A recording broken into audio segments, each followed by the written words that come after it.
Hi folks, and welcome to today's video, which is an unboxing and demonstration video of the KidzRobotix motorised robot hand. I'm really looking forward to this one. Me too. So this is an educational toy where you do some assembly and you also learn about the principle. Like gears and levers and programming in a way. Mechanical programming. Yeah. So it should be really interesting. I've also got here the Slitherbot. I did an unboxing of that in a review a few years ago, but I was not impressed. No, this is sold as a STEM kit as well, but I don't think it really lived up to its name. So later in the video, I'm going to say why we didn't like that one, as well as doing a comparison with this one. So it's been for sale for a few years, but it's still sold now on Amazon for $16.99. So I'll put a link in the description below, and after watching this video, if you decide to purchase one of these, I would be much obliged if you use that link, as it helps the channel. So without further ado, let's get into this.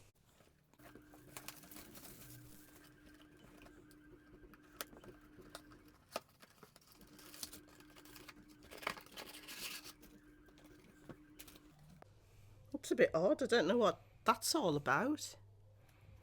I think it maybe was just to keep this little package of... Is that the motor? A motor and the gears from moving around too much in the box. Ah, yes. It's nice to see some gears that you can assemble yourself into a It gearbox is. rather than the pre-assembled thing. That is really nice. So we've got some assembly guidelines here. That's interesting. It says adult assistance and supervision are required at all times.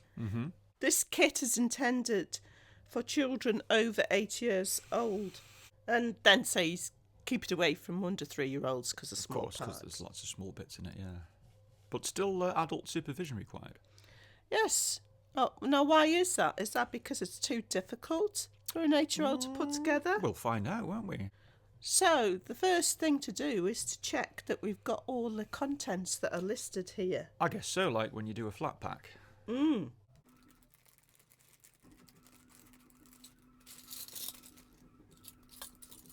So we've got A.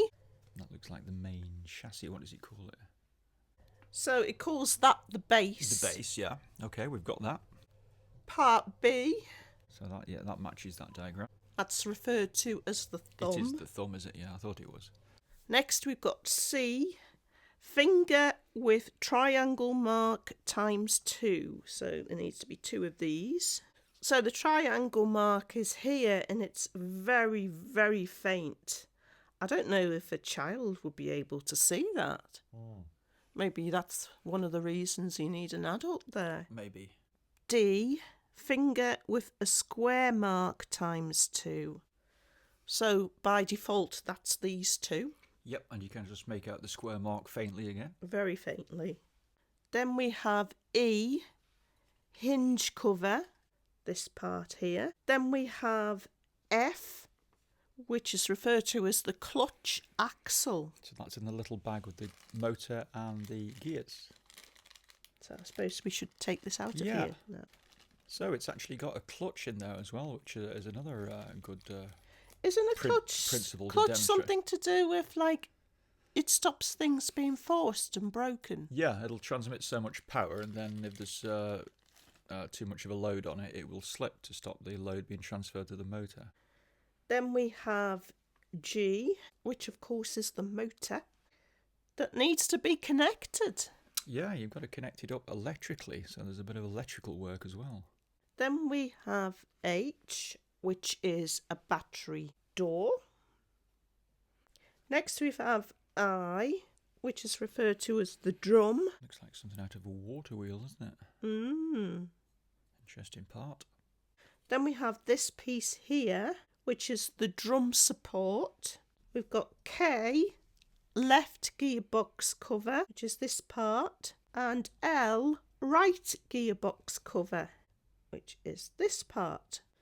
And finally, we've got the small components. So we've got M, which is a small gear set. So this one, Next we have terminal cap ×2. So those are in this little packet.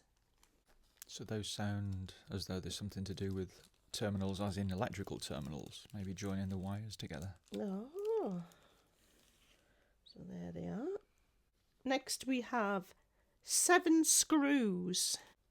I think we'll leave those in the packet. They've actually give you 8, so they give you 1 extra. Oh, that's good. Then we have P, large gear. Then we have axle ×2, which are these. And finally, we've got 16 of R, which are referred to as pegs. So everything's present and correct then, and I think it's a good idea to go through the parts against the contents list, because you get familiar with the names as well. Like that's right. Yes. Axle, clutch, things like that. It helps you build up a familiarity with those names.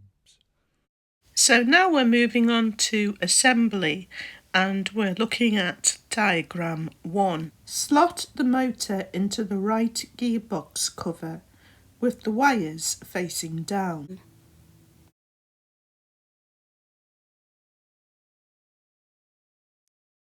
Slot an axle into the central hole as shown in the diagram. Slide the large gear set onto the axle with the smaller gear wheel uppermost.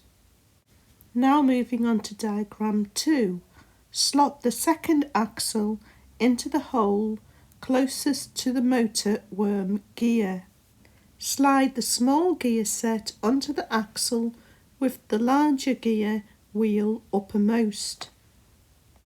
The teeth on the larger gear should interlock with the worm gear on the motor, and the teeth on the smaller gear should interlock with the teeth on the larger gear on the next door axle. Fit the clutch axle into the remaining hole with the hexagonal spindle facing upwards. The teeth on this gear wheel should interlock with the teeth on the small gear on the central axle. Diagram 3.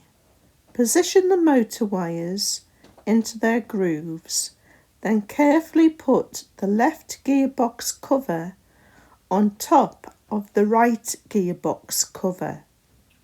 Secure the halves together with 3 screws.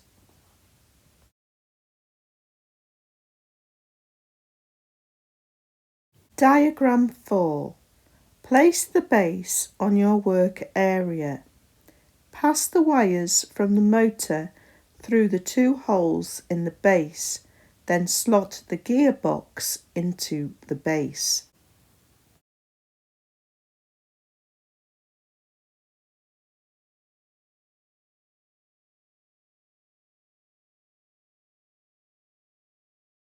Diagram 5. Holding onto the gearbox, turn the base over and use a screw to secure the gearbox to the base. Put the red wire from the motor and the red wire from the battery case into one of the terminals, making sure that the bare metal of the wires touches the metal of the terminal. Secure the wires with a terminal cap.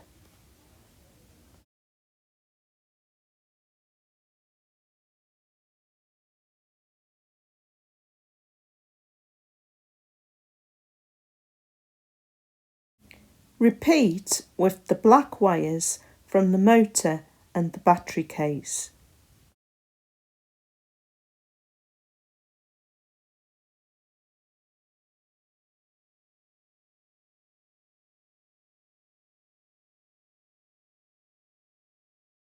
Diagram 6. Place the drum onto the spindle on the gearbox. Then push the drum support into the base so that its spindle supports the other end of the drum.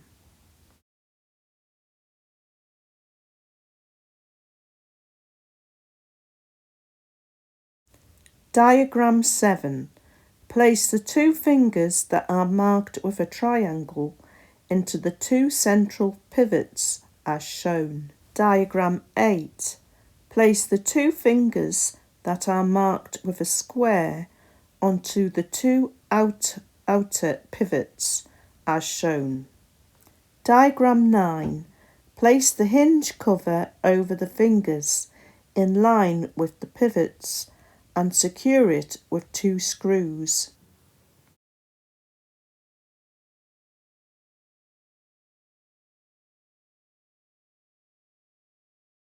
Also slot the thumb onto its pivot. So next we've got to insert 2 AAA batteries into the battery compartment.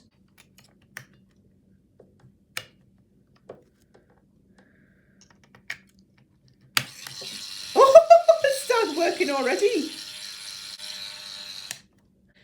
Put on the battery cover and secure with a screw.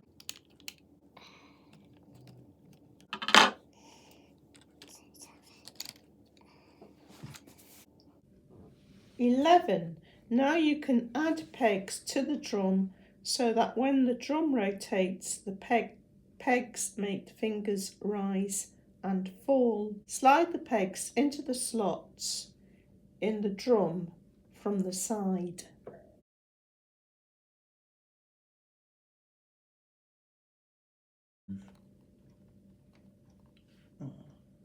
That's it. So they've actually give you a program to follow here. So we'll try put the pegs in following that program. Okay. So line 1 has got 3 pegs in. Over to the left hand side, okay. So that's over to me. That's line 1. Line 2 has just 1 peg in. On the opposite side, yeah. Line 3 has just 1 peg. So we can't access line 4 until we make the wheel go around, so we'll make it go around a bit, shall we? Okay. So line 4 repeats line 1. Okay. Okay. Just got to stop in the right position. Yep. Okay. Line 5. Line 5 repeats line 3. Line 6 repeats line 2. Okay. The next one is line 7. Line 7 repeats line 3. Which is 1 peg just a little bit further along. Yeah. And the final line 8 is 2 pegs on my side. Right. So we found it quite difficult to know where we were. Yeah, if you're following a set program that they give you, it's difficult to know what line you're on. So yes. We put little numbers on the wheels. It would have been better if those were like embossed into the plastic. Yes, it would, wouldn't it? Yeah. Okay. So anyway, the wheel's set up now with all the lines of code, mechanical code, as per the first example picture.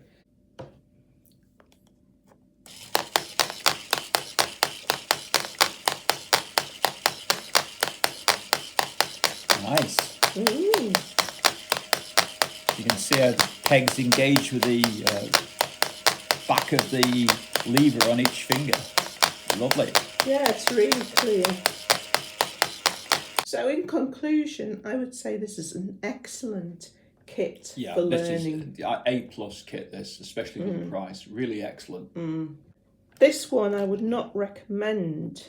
We mentioned it earlier. The only assembly you did was putting these segments together. That's right, yeah, the gearbox. And basically you learnt nothing. That's right, yeah, the gearbox was fully built and enclosed. You didn't even get to see how it works. Bit of a letdown. And also misleading. The picture on the box had lots of wonderful pictures of the gearbox, and you felt you thought you would learn a lot, but no, you learnt nothing. Nothing at all. Yes, this was it. You really did actually construct it and learn through the assembly process. That's right, yeah. And you've only just realised that you don't actually have to switch it on to get it to move the wheel around to get to the right part, because it's got a clutch. That's right, because it's got a clutch, you can actually move it round, and the clutch slips each time you move it round, so it's not driving the motor in the wrong direction through the gears, because the clutch is just slipping, and it allows you to access each line to put the pegs in.